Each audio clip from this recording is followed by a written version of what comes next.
Fala pessoal, tudo bem? Acho que já é aqui a terceira vez que eu estou gravando esse vídeo, né? Tava gravando aí, me ligaram na metade aí do vídeo, mas esse vídeo que eu vou gravar é o terceiro da sequência. É um vídeo que trata das minhas impressões, daquilo que eu aprendi e apreendi daquilo que foi lido. E não vai ser um vídeo que eu vou tratar de forma sistemática, como um resumo dessa carta Salvifici Dolores, né, do Papa João Paulo II à época. Porque o documento já está lá, já está tudo organizado, a linha de raciocínio. Então eu vou tratar daquilo que eu guardei, até porque esse vídeo está sendo gravado vários dias, né, depois dessa carta, e algo são reflexões que eu fiz. Então, ele tratou de alguns pontos que me chamaram a atenção, que vão ser esses que eu vou falar aqui com vocês agora, ok? Primeiro ponto é o seguinte: quem é que sofre? Essa carta ela trata do sofrimento especificamente. Quem sofre? O ser humano sofre? Ok, os animais também sofrem. Todo ser vivo, todo ser que está em carne sobre esta terra, ele tem duas certezas ao nascer. Uma, ele vai sofrer, e outra, que ele vai morrer. Ninguém duvida disso, ok? Pode ser um ser o mais simples que seja. Ele sofre e morre, certo? Então, qual é a minha dificuldade e a tua dificuldade em aceitar o sofrimento? Me responda. Melhor, responda para você. Eu respondo para mim, né? Qual é a sua dificuldade? Qual é a minha dificuldade em aceitar que sofremos? Qual é a dificuldade que temos de saber que vamos morrer e que vamos saber que vamos sofrer, certo? Mas o ser humano, de uma forma especial, pelo que parece, somente ele tem consciência disso. E ele se faz duas perguntas básicas em algum momento da vida. O primeiro, né, a primeira dessas perguntas é o por que que eu sofro? E o segundo é para que que eu estou sofrendo? Qual é o sentido desse sofrimento na minha vida? Então, existem algumas correntes que falam algumas coisas específicas que a carta trata, né? Uma delas é que faz essa junção entre o sofrimento e o mal. Ou seja, todo sofrimento é um mal. Eles são equivalentes entre si. Ou seja, se você sofre, é porque alguém fez um mal a você, ou você se fez um mal, ou Deus fez um mal a você. Ok? Então, podemos dizer que se uma pessoa, por exemplo, esse daí podemos dizer assim, é o reinado da justiça, podemos dizer, onde, suponhamos, um fulano de tal matou uma pessoa. Esse fulano de tal, fulano A, matou o fulano B. O fulano B sofreu a morte porque foi morto pelo fulano A, fez um mal a ele. E a justiça vai fazer um mal a esse fulano A que matou, o encarcerando. Entende? Então, muitas vezes, quando sobrevém uma doença a uma pessoa, uma doença física ou um sofrimento qualquer, entende-se o seguinte: olha, a pessoa é uma pecadora, a pessoa pecou, certo? Como todos nós pecamos, né? Sempre tem isso. Todos nós somos pecadores. Então, fulano pecou, então Deus o castigou por isso. Deus, para contrabalancear o mal que ele fez a outrem, Deus está contrabalanceando um mal com um mal, está fazendo um mal a ele por um mal que ele fez a outra pessoa, né? Então, Deus, assim, por assim dizer, nessa lógica, ele pratica o mal e ele castiga o ser humano pelo mal que ele fez a alguém, ou pelo menos pelo bem que ele deixou de fazer. Ok? Então, isso está muito impregnado dentro do Antigo Testamento até o advento de Jó, por exemplo, né? Onde existe essa dissociação entre o sofrimento e o mal. Porque Jó, ele era justo, ele não praticou o mal a outras pessoas, ele era uma pessoa justa, onde aparece aí o sofrimento por ocasião de provação. Não o sofrimento por pagamento de algum mal. Inclusive, os três amigos de Jó, eles questionam a Jó por conta disso, né? E Jó argumenta contra eles e Deus reprova esses amigos de Jó. Porque, de fato, Deus não estava castigando Jó, Deus o estava provando. E, aliás, existe uma diferença, né? Eu acho que vale a pena dizer nesse momento, que existe uma diferença entre tentação e provação. Deus não tenta ninguém. Saiba disso. Deus prova as pessoas em situações concretas. Quem tenta a pessoa não é Deus. E vocês sabem quem é, tá certo? Então, surge o sofrimento em Jó, surge o sofrimento dissociado do mal. Ok? Então, Deus coloca situações de provação também para um objetivo, mas que objetivo é esse, né? Então, nesse pensamento que eu já dizia lá atrás, o que acontece? Se uma pessoa nasce cega ou com alguma comorbidade ou enfermidade de nascença, então alguém pecou. Se não foi aquela criança, é óbvio que ela é recém-nascida, alguém pecou, ou foi o pai, ou foi o avô, foram os antepassados que pecaram. Então, para contrabalancear aquele mal que foi feito lá atrás, a pessoa, o neto, o filho, vai nascer com algum tipo de problema. Então, contrabalanceando o mal. E em Jó, como eu já disse, isso foi separado. E em Jesus Cristo, ele toma uma segunda, como se diz assim, ganha uma versão 2.0, podemos dizer assim, certo? Porque a pergunta que se faz é o seguinte: tudo bem, a pessoa que nasceu com uma comorbidade, com uma enfermidade X, se ela não pecou, se isso não é fruto de nenhum contrabalanceamento de mal, então por que ela sofre? Porque isso é injusto. Isso é injusto. Então quer dizer que Deus ele é injusto. Por que ele permite isso? Permite o sofrimento do inocente. Por que Deus permite certas pessoas inocentes sofrerem? Essa que é a pergunta.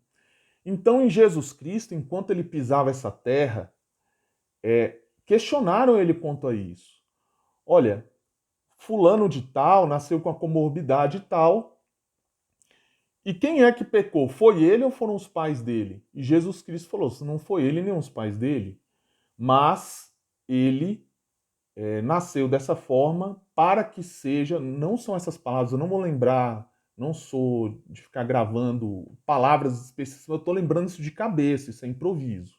Tá? Então Jesus Cristo fala algo semelhante a isso. Olha, não foi ele que pecou, não foram os pais dele, nem nenhum antepassado, mas ele nasceu assim para que seja feita, para que se manifeste a glória de Deus.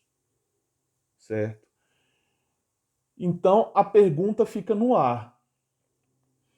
Como isso é feito? Como a glória de Deus pode ser manifesta em um sofrimento pessoal de um indivíduo específico, certo? Então, a resposta, Jesus Cristo não ia dar com palavras específicas, mas ele ia dar com o próprio exemplo. A humanidade, olha só, Jesus Cristo, ele veio a essa terra com um motivo muito simples, tá? Destruir o reinado do pecado e destruir o império da morte, certo? Então, ele acabou com o império do pecado com perdão, ok? E ele acabou com a morte ressuscitando, com a sua própria morte e a sua ressurreição. E olha só que interessante. Jesus Cristo, ele era Deus, ele era perfeitamente homem, perfeitamente Deus, e isso faz parte da crença, podemos assim dizer, do cristianismo, e ele se entregou voluntariamente à morte, e não foi qualquer morte, foi uma morte de cruz, foi uma morte violenta, e foi uma morte no qual ele sofreu bastante, né? Segundo a doutrina, por expiação pelo pecado do povo e tal. Entrou na cruz, morreu, em 3 dias ressuscitou, certo? Deus tinha esse propósito para Jesus Cristo. E ele era o inocente, perfeitamente inocente. Mas Deus entregou o único filho que ele tinha.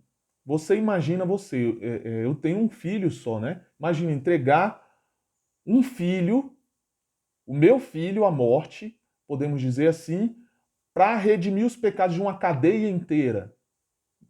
Quando eu faria isso? Ou quando você faria algo similar? Tá? Veja só o amor de Deus pela humanidade. E ele permitiu que isso acontecesse com o filho dele para que fosse redimido todo ser humano do seu pecado e que fosse destruída definitivamente a morte. Então, o significado do sofrimento de Jesus Cristo está muito claro, não é verdade? Está claro para você? Para mim está claro. Então, alguns podem dizer assim: mas para Jesus Cristo era fácil, Jesus Cristo não sei o quê, Jesus Cristo não sei o que das quantas, mas saiba você que ele era Deus, ele sofreu um sofrimento humano. Então, a dimensão do sofrimento dele foi muito maior do que a sua, foi muito maior do que a minha, foi muito maior do que qualquer sofrimento humano que possa ter ocorrido nessa terra. A dimensão é outra dimensão, ok? Então, Jesus Cristo, por assim dizer, ele sofreu, ele foi provado por Deus, certo? Porque no monte, o Monte das Oliveiras, ele ele chora sangue pedindo a Deus que afaste dele aquele cálice, se fosse da vontade dele que afastasse aquele cálice dele, porque seria algo muito pesado, ok? No entanto, Deus quis provar a Jesus Cristo e provou. E depois da morte, né, veio a voz do alto, né, o chão estremeceu, caíram raios, o véu do templo foi rasgado, e, Jesus, e Deus falou algo similar a isso: eis aí o meu filho bem amado. Né? Então apavorou muitas pessoas. Ou seja, tinha sido consumada a provação e ele tinha passado. Certo? E através desse sofrimento, muitos foram redimidos. Né? Inúmeras pessoas foram redimidas pelo sofrimento de Jesus Cristo. Certo? Muitas pessoas foram salvas, inclusive a porta dos céus foi aberta a todo ser humano que, enfim, seja batizado e que se arrependa dos seus pecados. Né? Essa questão do batismo é outra questão que a gente pode até gravar em outro vídeo, mas existem algumas situações específicas relacionadas a isso. Mas, então ele tinha um propósito muito específico. Mas diga você, com você mesmo, qual é o propósito do seu sofrimento específico? Por que uma criança morre igual uma neta de uma colega minha, com 9 anos de idade, pegou uma pneumonia e morreu, certo? Criança perfeitamente saudável. Muitas pessoas se questionam por quê. Né? O que essa criança tem a ver com Jesus Cristo? Ela pode nem ser cristã, pode não sei o que, não interessa, mas o porquê, para que isso daí acontece? Eu não vou dizer exatamente de uma forma casuística por que isso aconteceu a essa pessoa, ou por que aquilo aconteceu, porque isso não tem resposta. Mas se pode dizer algo em relação ao plano salvífico de Deus, tá ok? Então, de certa forma, as pessoas, os inocentes que sofrem, que são provados e que, segundo Jesus Cristo, são escolhidos a dedo para que seja manifesta a glória de Deus, isso é um privilégio.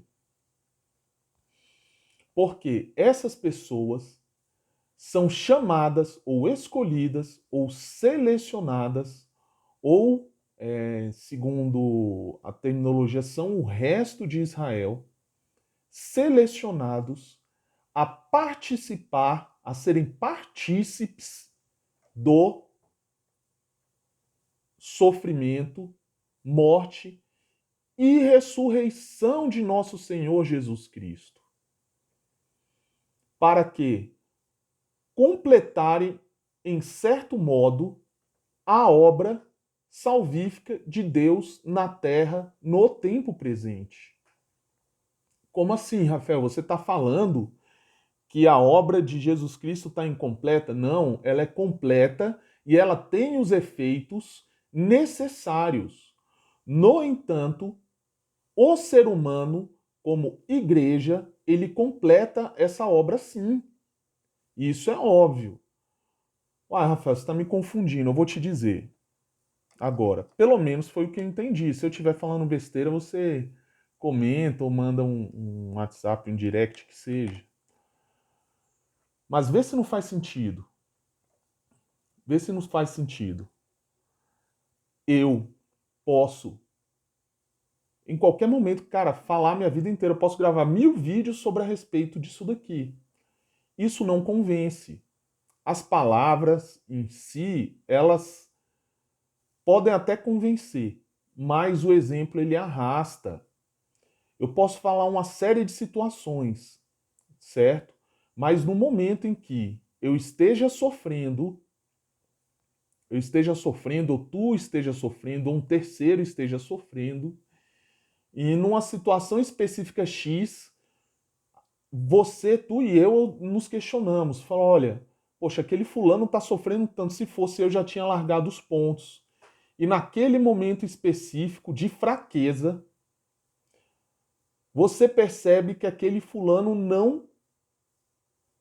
não larga a fé. Não só não larga a fé, é ele o único a trazer força e fé quando todos já perderam com relação a, por exemplo, uma doença, um sofrimento físico. E é ele que evangeliza, e é ele que passa fé, e é ele que passa força, e todos os parentes já desanimaram porque aquele ente querido vai morrer e é ele que passa força e fé. É nesse momento que a conversão ela acontece. Não só para ele, né, mas para todos aqueles que presenciam isso. Porque as palavras convencem, mas o exemplo ele arrasta. Então, desse modo, onde o ser humano se torna partícipe, assim, copartícipe do sofrimento da cruz e não perde a fé, é nesse momento que a conversão acontece. E é nesse momento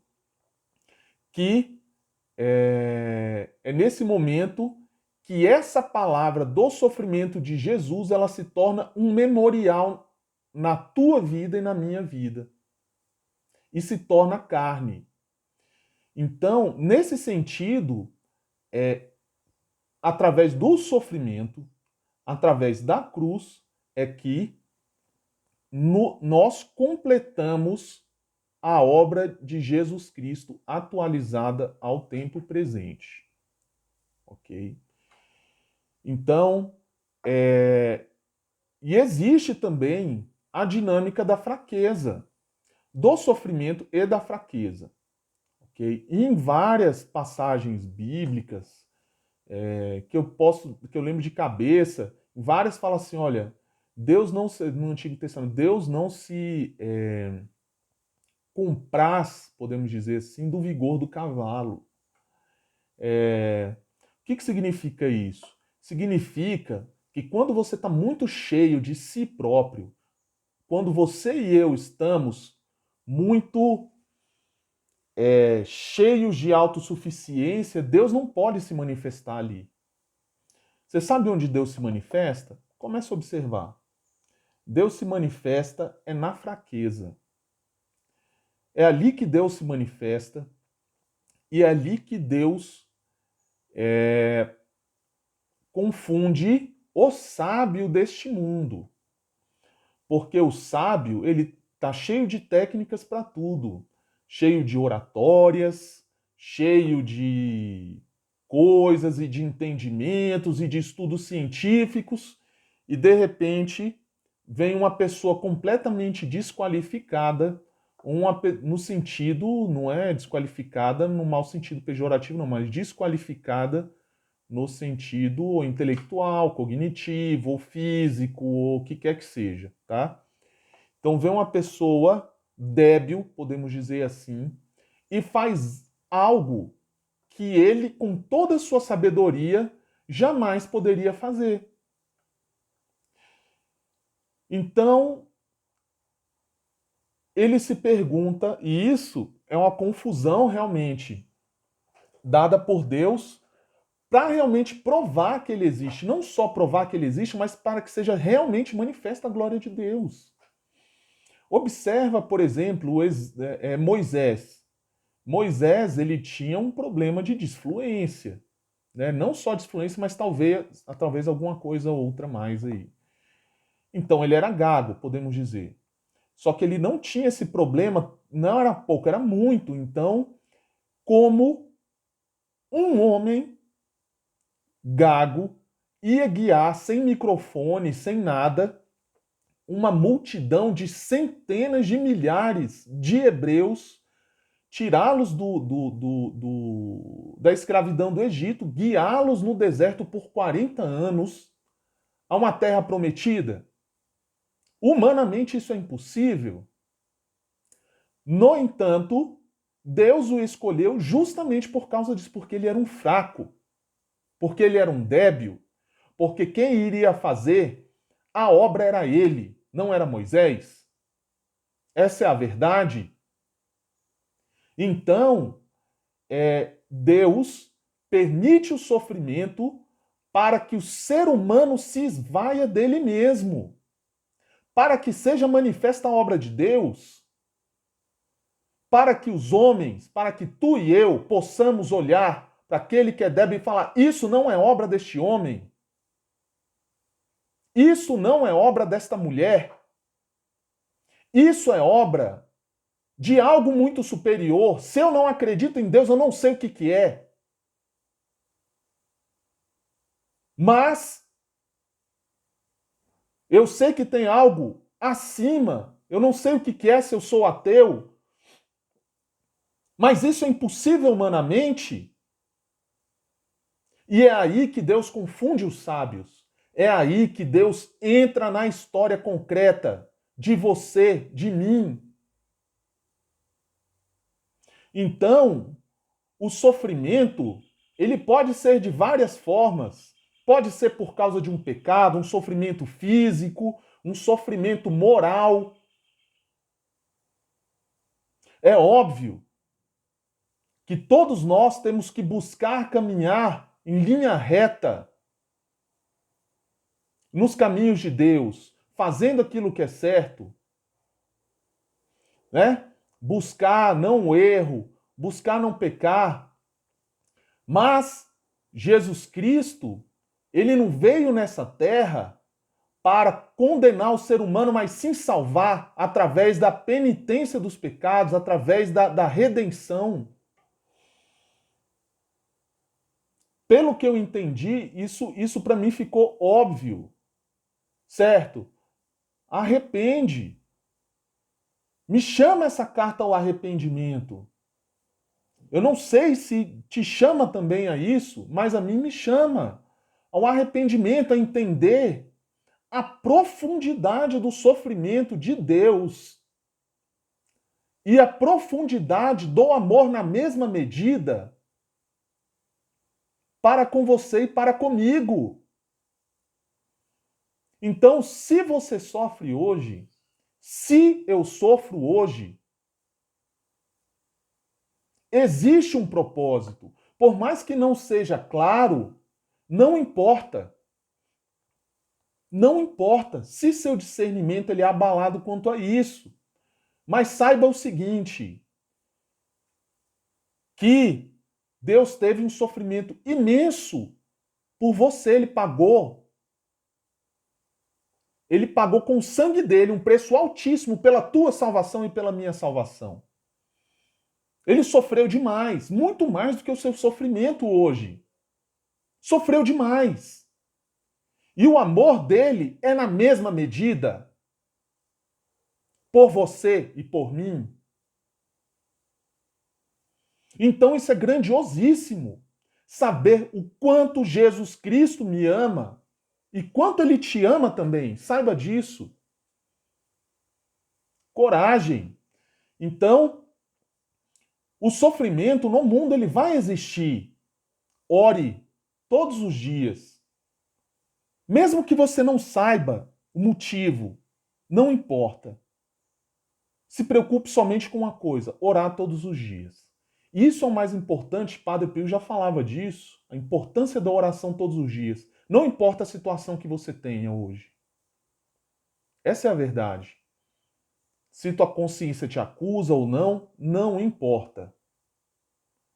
Ore todos os dias, porque todo discernimento vai vir através disso. E não só isso. Peça perdão. Peça para um dia estar no reino com Jesus Cristo. Olha o tamanho do amor de Jesus Cristo para com você, para comigo. E eu tenho certeza que os porquês e os praquês, eles vão vir. Essas respostas, eles vão vir. Mas não perca a fé. Não perca a fé. Não perca essa oportunidade de de entrar nessa cruz com Jesus Cristo. Porque tenha certeza, se ele ressuscitou, o filho dele ressuscitará você também. E a mim. Então não perca essa oportunidade, não perca a fé. Tenha certeza, Jesus Cristo estará com você.